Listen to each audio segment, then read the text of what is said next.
Abuso nila ni kakakit-kit. Hello, titas and titos. Today, we want to show you something very beautiful. So, come on, let's go. Kameras tita, ipakita namon sa inyo today kung gaano kagwapa ang bulak sang mga almonds. Almonds.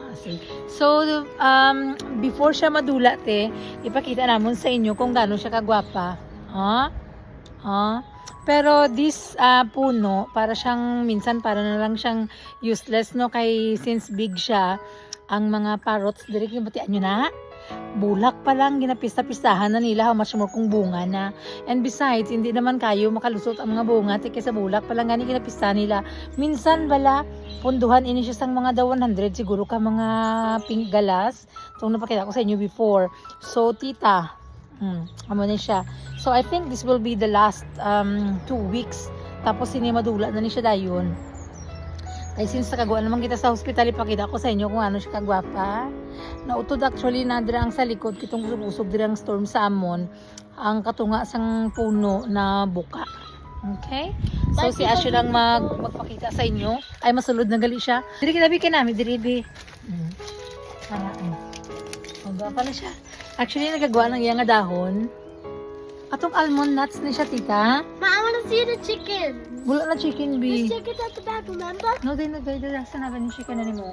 So this time, ang damo siya kabulak. Hindi ka namin kasi sila lang tabon. Kapila na ni siya gimbarahan, kaulan, kagkahangin. Pero namin lang yapon siya lang taon. So siguro kung ara pa ni siya diri ang dako nga sangaho, mas tamo pagid siguro, no? Pero pagkadto ko diri sa gwa, naglulupad na mga 30 siguro ka buka ano ka mga pink galas. Ginatira na nila ni mga buds nga mo siniti ho. Ginabirada na nila ni kakahaon. So kung kaisa gusto ko nga tani mag-last man ni siya sa mga pila pa man tani kasi mahal para nang gwapa bala lang tawon. O di ba gapa siya? Tapos kung makadto ka man diri gwapa man siya. Pero nagagawa na siyang iyang mga mo na siya maging bunga niya na ni dayon. Na nagwa ng iyang bunga.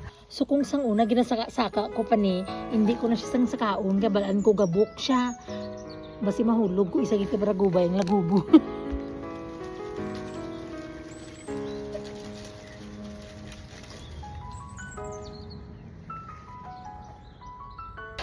Bantayin nyo bala kung mahalin ko din sa puno. Maturumpok ng mga parrots dito dayon.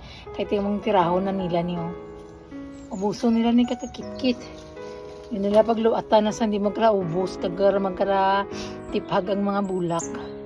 Kaya namin sila nga pamatyagan, tapos pa nagbunga-bunga na, ay, kit-kito na yun na nila.